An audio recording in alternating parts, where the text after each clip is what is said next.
Hey, what's going, y'all? Shalom, shalom. When you look around and you kind of see the decimation, if you will, of society, of moral principles, spirituality, I mean, it just makes you wonder about a lot of things. And I've come to the realization this, and it is backed with scripture. Overall, these females do not want to be taught. Yes, she does not want to be taught. You got a lot of them even always saying what they can bring to the table, and more or less they don't need a table at times. You got all these talks, right, of all these different points that you hear from these females. I'm to the point now where I've said before in the video that I don't really care about what she has to bring to the table. I care more about her preparations for being able to bring something to the table. To be honest, I'd rather not have her bring nothing to the table at all, but her preparations, her preparedness, her willingness. I want her to come bare bones, but yet she's more than ready, more than willing. Because everything she's done in the past, all of her past credentials, do not matter to me. I am a new proposition. I am a new collaboration. I am a new business prospect. And on the spiritual front, I am definitely a new union.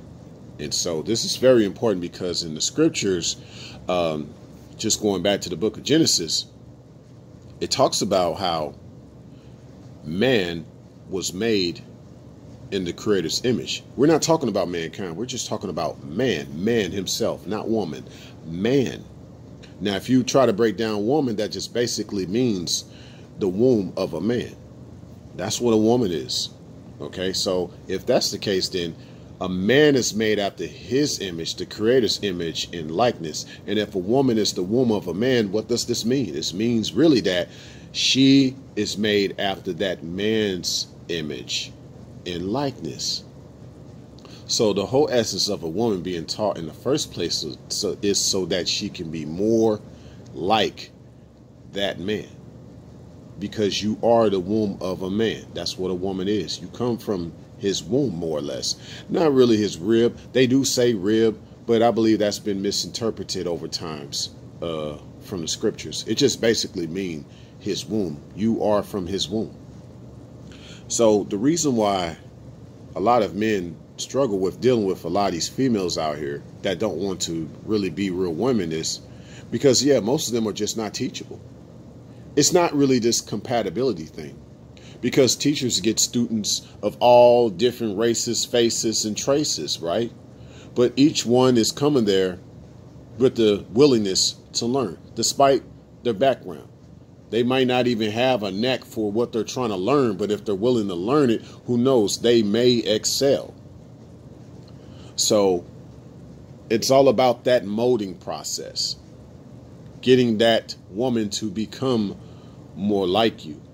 Because over time, what's happened is, like I said, there's been a big degradation in society, decimation of society per se. There's been a huge breakdown of society lately. And so women overall, there's really not a trace. More or less these females that don't know what it's like to be a woman, and they just don't really have what it takes to know what it's like to be molded. I believe in the woman's purest form, she was never ever meant to be molded per se. She was already a complete package because she was a womb of that man. She was basically his blueprint, his DNA. Why you think that when you look at people that are together as they get older, they start to look more like each other? Because this goes back to the original principle of a woman representing the womb of a man. She becomes more like that man.